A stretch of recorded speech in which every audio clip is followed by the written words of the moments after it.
Hello, my name is Seth MacLean. I'm the Assistant Director of Public Works, and I want to thank you for taking a moment to tune into the presentation relative to Article 12, which is the Roadway Systems Upgrade Capital Reserve Fund request in the amount of $400,000.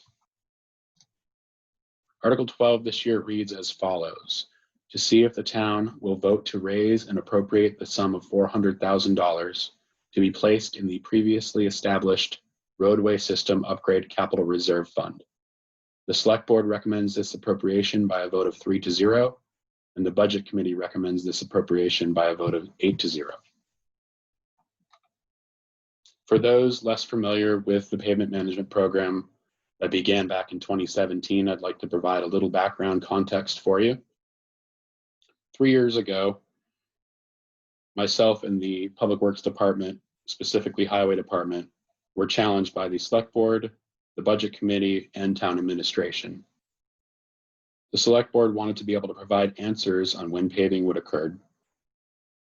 The CIP, Budget Committee, and Select Board, including Town Administration as well, all wanted to better understand the size of investment needed to catch the roads up. And by that I mean many rural roads were in very bad shape, and other less rural roads were also starting to show significant signs of distress.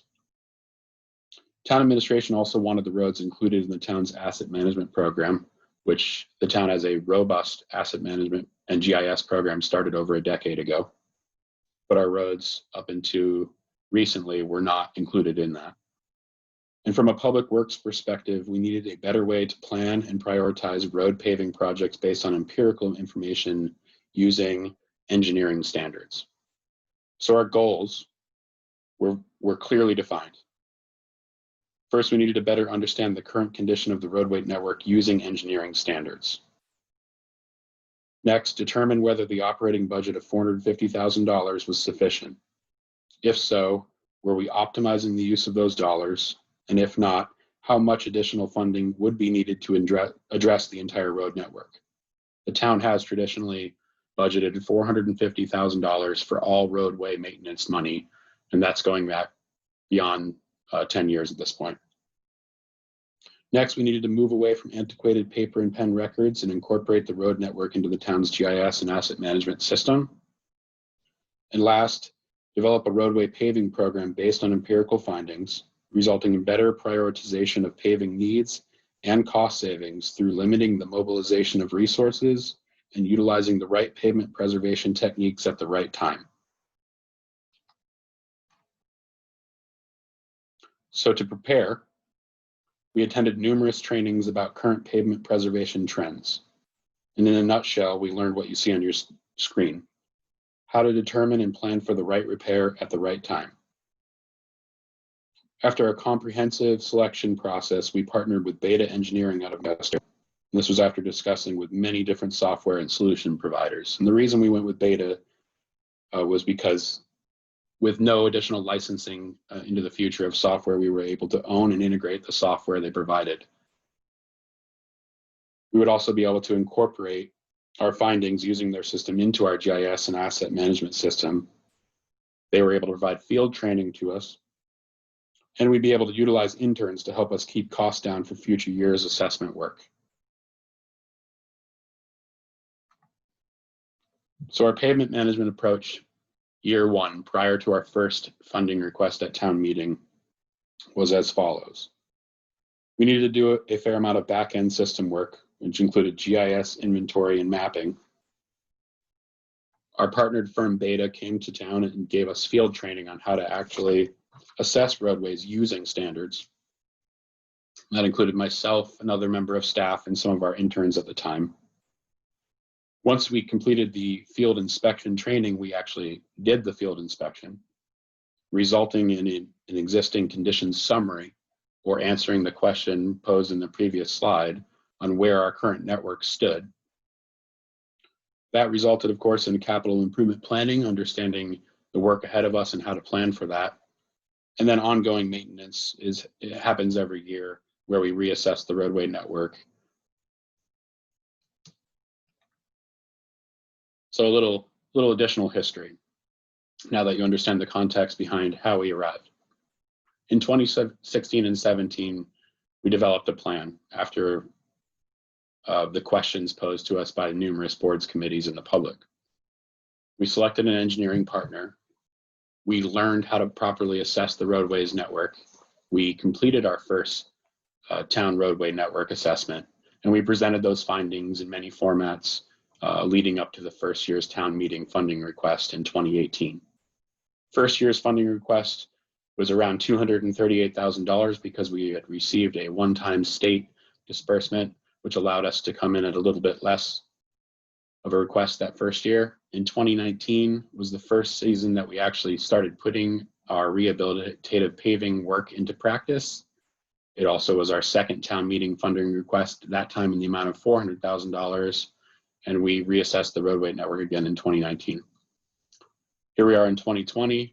This will be the second year of rehabilitative paving work is complete. Some additional work happening recently this spring.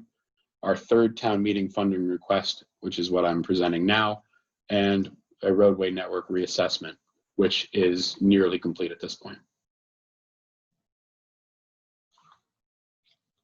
After all the preliminary work had been completed, so let's just take a step back real quick. After all of our preliminary work had been completed, we completed our assessing work, and we had finished our field work.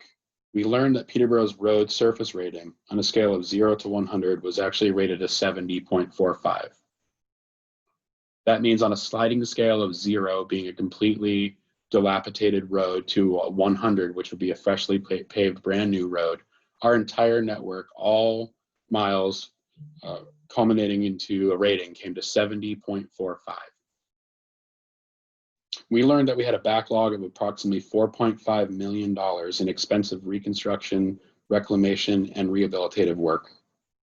We also learned through utilization of beta software that our then current operating budget of $450,000 was actually sufficient to preserve the roads that were already in good or adequate shape, but unfortunately insufficient to address both the backlog of costly work and ongoing preservation. We learned that an additional $400,000 a year over 10 years, or about $4 million, would be sufficient to allow us to catch up on more costly treatments, such as complete reconstruction, reclamation, or more costly rehabilitative techniques that would be needed. This would also allow for the $450,000 in our current operating budget to be directed towards strictly preserving roads with a rating of 50 or greater. So, said another way, roads with a rating of 0 to 49 are really the emphasis of this program. And that's what we will be spending the $400,000 per year over the next few years on. The more costly repairs, many of which are in the more rural outlying areas that haven't received the attention that they need because our operating budget has been insufficient to both maintain our present roads in good condition, but also catch up on roads in bad shape. So our second year after completing our first year of work, we saw a rating increase going up to 72.38. Now that was applying our first year of funding requested at town meeting, but also reserving our operating budget towards the preservation of good roads. And so when we reassessed the roads, we came to a 72.38. So we made good progress in our first year.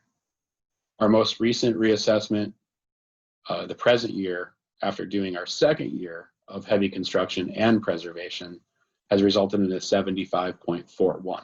So we started the program at a baseline of 70.45, and present day our current network, and this doesn't include the work that's happening right now, is a 75.41. We're making great progress. To give you some information relative to what we actually have done with the money in the last 2 years, we have paved, reclaimed, or rehabilitated the following roads: Cunningham Pond Road, Boas Farm Road, East Hill Road, Arundel Road, Sand Hill Road, and Hunt Road. Chip sealing Carley Road and Old Greenfield Road, and we've crack sealed Union Street, Robb Farm Road, Wilder Street, Scott Wynn Road, McDowell Road, Hunter Farm Road, and High Street. That was the 2018-2019 paving season.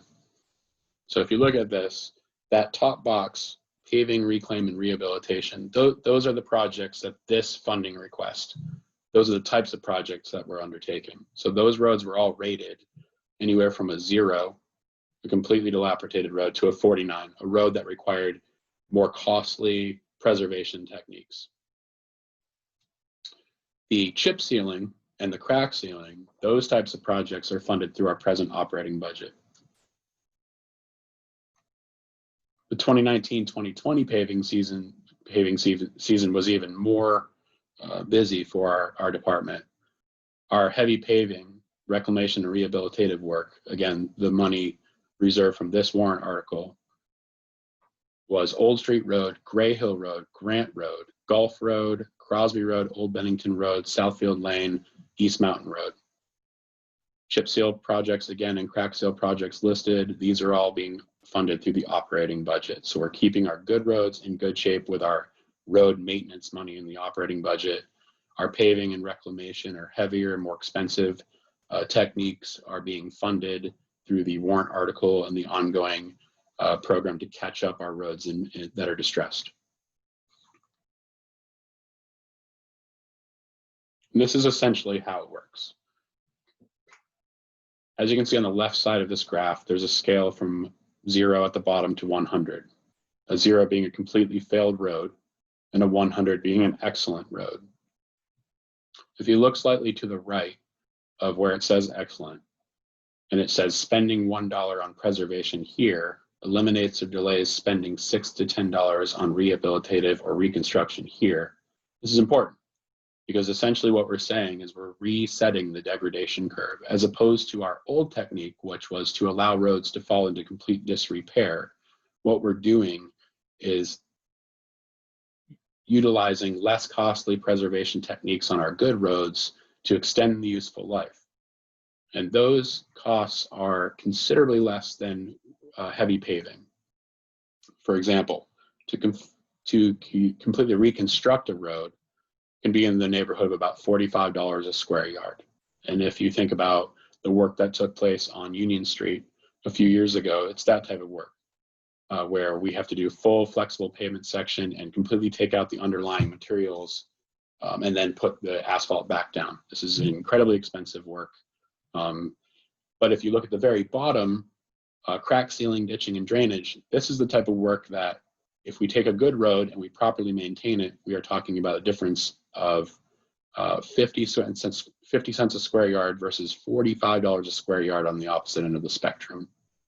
So it's very important, going back, to utilize the right pavement preservation technique at the right time.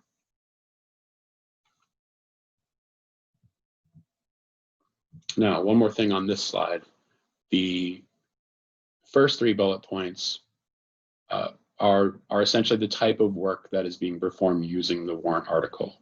So the more costly pavement techniques are being funded through the warrant article, and the ones in green towards the bottom are the types of projects we are doing with the operating budget.